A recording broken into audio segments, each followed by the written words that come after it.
Saudações, trouxas! Se tem uma coisa que a história de Harry Potter nos deixa muito claro, é que nenhum tipo de magia é capaz de trazer os mortos de volta à vida. Não importa o poder ou a inteligência de quem tentar.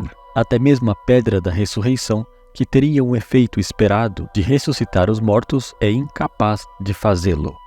Contudo, e se eu te dissesse que, apesar de não haver meios de propriamente trazer os mortos de volta à vida, existem formas de interagir com os mortos sem a utilização de magia das trevas ou que tentam romper as leis da magia? O meu nome é Alberto, e eu sou o Alberto mais morto-vivo que vocês já viram.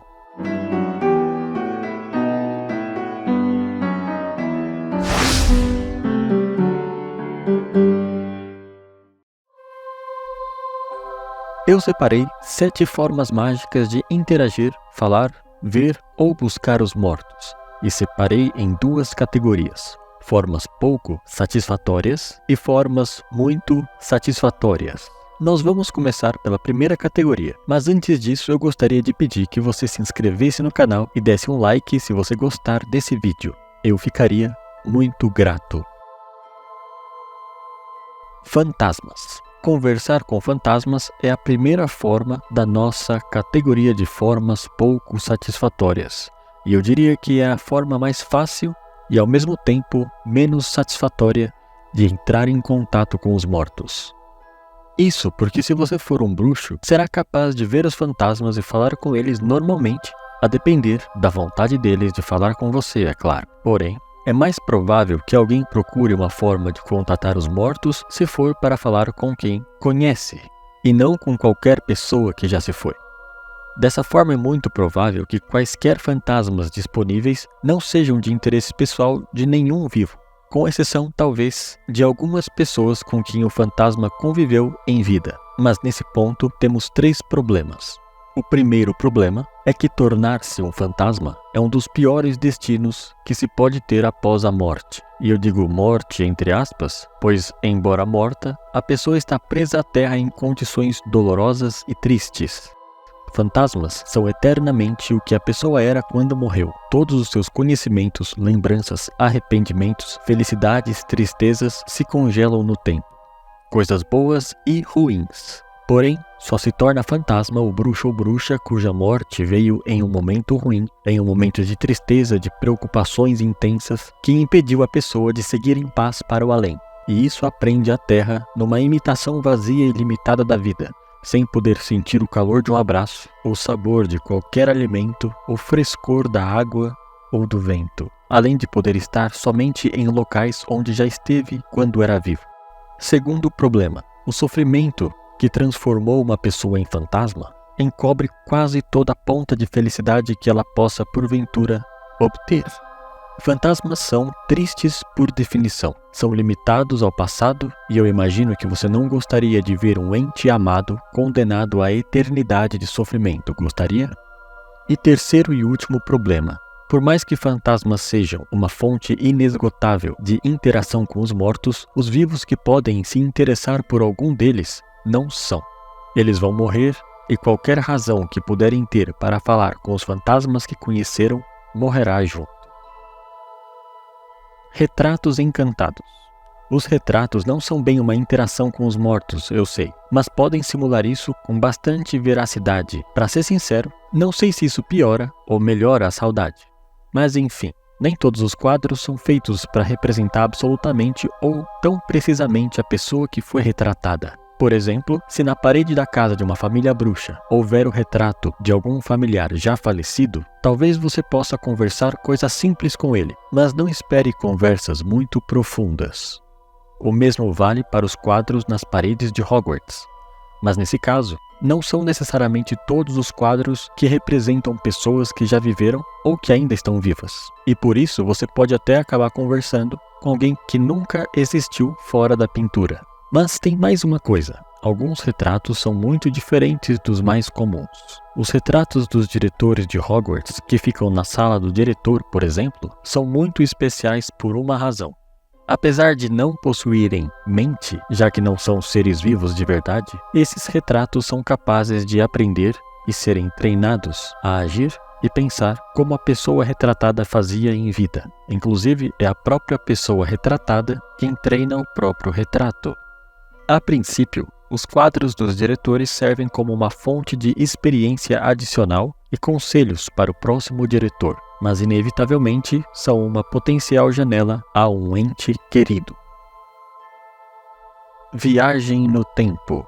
Bom, a viagem no tempo é a pior forma de interagir com quem já morreu. Seja pelo fato de que, ao voltar no tempo, não se pode interagir com absolutamente nada pelo risco de alterar incalculavelmente os eventos futuros, tornando o viajante ilimitado a olhar de longe aquele que no seu tempo já morreu. Coisas horríveis aconteceram com bruxos que mexeram com o tempo. Não podemos ser vistos. Ou pelo fato ontológico de que, no final das contas, a pessoa ainda não terá morrido.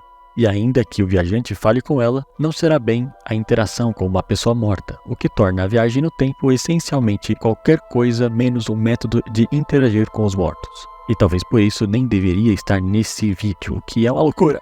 Mas é isso que fazem as viagens no tempo, afinal. Criam paradoxos. Penseira. As penseiras são uma espécie de artefato mágico que existe há mais de 1000 anos e tem o poder de armazenar e selecionar memórias. E uma vez colocada ali, a memória pode ser acessada e revivida de forma livre de dentro. Ou seja, sem limitar a pessoa ao seu ponto de vista no momento em que a memória estava sendo gerada. Dessa maneira, pode-se andar por todo o ambiente da lembrança para buscar detalhes que passaram despercebidos, já que a penseira tem a capacidade de reproduzir até mesmo informações captadas pelo nosso subconsciente para enriquecer a reprodução da memória com detalhes que nem sabíamos que não sabíamos. Naturalmente, é fácil concluir que a penseira é uma ótima forma de estar diante de um ente querido que já morreu. Apesar de poderosa, o poder da penseira para por aí, pois por mais imersiva que seja a experiência dentro de uma memória, é impossível interagir com o seu conteúdo. Pelo menos vai poder ver de perto quem você gosta, ao contrário da viagem no tempo. Se você chegou até aqui e está gostando do vídeo, por favor, considere se inscrever no canal e vamos para a categoria de formas muito satisfatórias de interagir com os mortos. A Pedra da Ressurreição. Como eu disse lá na introdução do vídeo, até mesmo a Pedra da Ressurreição, apesar do nome, é incapaz de trazer os mortos de volta à vida.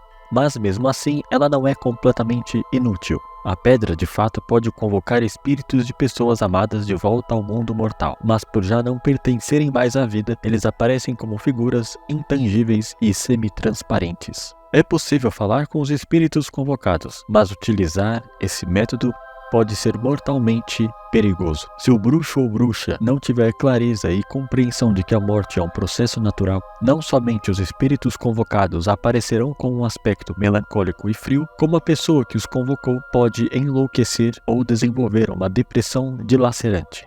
Cadmo Peverell, o segundo irmão do Conto dos Três Irmãos, o provável verdadeiro criador da Pedra da Ressurreição, infelizmente teve esse triste fim ao utilizar a pedra para convocar o espírito de sua noiva falecida. Eu acredito que é natural que o criador de um artefato com tal poder fosse alguém incapaz de compreender e aceitar a morte. Então não é surpreendente que, ao girar a pedra 3 vezes em sua mão e ao convocar sua noiva, ela estivesse triste e fria. Ela não pertencia mais ao mundo dos mortais, e não suportando ser impossível tê-la do jeito que desejava, Cadmo tirou a sua própria vida para poder se juntar a ela. No caso do Harry, ele havia acabado de compreender que o sacrifício da própria vida era necessário para que o Lorde das Trevas pudesse ser parado e derrotado de uma vez por todas, para que as pessoas que ele amava e outras pessoas inocentes parassem de ser assassinadas e coisas piores. Ao girar a pedra 3 vezes em sua mão, o Harry não esperava nada além de encorajamento para seguir adiante ao mundo dos mortos. Então ele havia aceitado a morte e por conta disso, os espíritos de quem ele amava apareceram em paz e não só puderam dar coragem ao Harry, a coragem de que ele precisava, como estavam presentes no momento em que ele foi atingido pela maldição da morte. Why are you here? All of you. We never left. Stay close to me.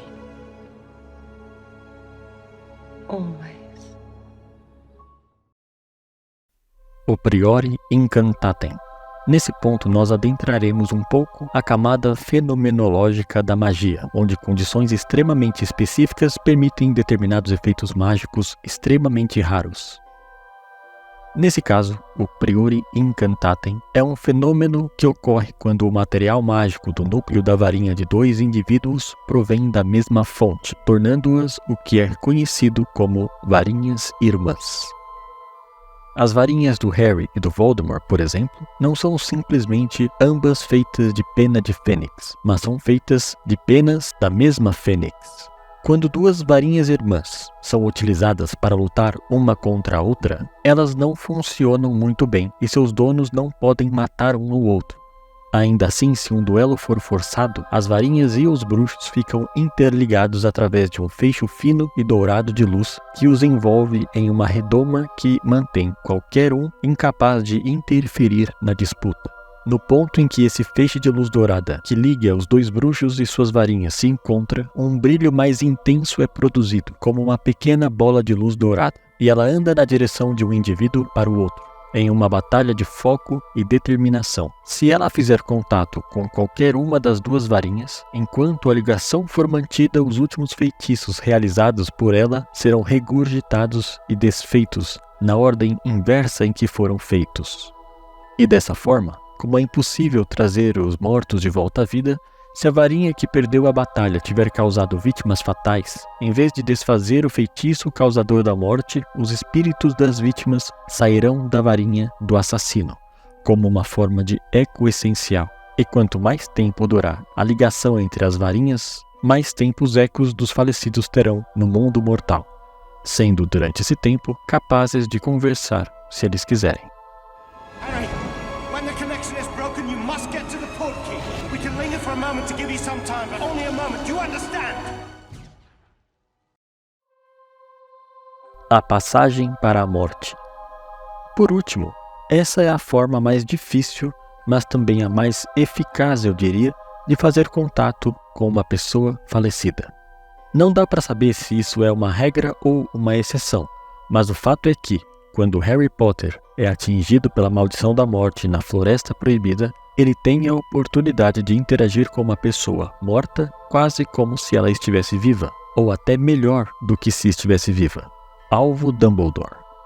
No que se refere ao grau e qualidade de interação, na minha opinião, essa é a melhor maneira, porque certamente a pessoa que aparece será importante para quem acabou de morrer, e elas poderão conversar em paz sobre qualquer coisa. O que realmente dificulta esse método de ser reproduzido é que no caso do Harry, por uma gama enorme de fatores, ele não morre ao ser atingido pelo Avada Kedavra do Lord Voldemort. Em vez disso, ele tem a sua alma levada para o caminho pré-morte, digamos assim, mas com a possibilidade de escolher continuar para a morte ou retornar ao mundo dos vivos. Dumbledore explica que aquele lugar onde eles estavam se tratava da viagem do Harry. Para mim, isso dá a entender que cada pessoa tem sua própria viagem, um lugar familiar e confortável que encoraja a pessoa a seguir adiante para a morte. Enfim, apesar de ser o melhor método, as condições para que você possa experienciar isso e ainda poder voltar ao mundo dos vivos são muito específicas e extremamente raras. Pode ser até que o Harry tenha sido a única pessoa na história de toda a magia a passar por uma experiência como essa. E como disse o próprio Dumbledore, o Harry e o Voldemort empreenderam juntos uma jornada ao reino de uma magia até então desconhecida e não comprovada. Mas se você é um bruxo ou uma bruxa, é do tipo que não desiste nunca e quer tentar, boa sorte. Não há nada que tenha sido feito uma vez que não possa ser feito de novo. Do not pity the dead, Harry. Pity the living. And above all those who live without love. E é isso, trouxas. Essas foram as 7 formas de interagir, falar, ver ou buscar os mortos em Harry Potter. Muito obrigado por ter assistido até aqui. Por favor, se inscreve no canal, comenta e dá um like para incentivar esse humilde trouxa e me diz nos comentários qual foi a melhor maneira, na sua opinião. Quanto a mim, prefiro deixá-los quietos. Até mais.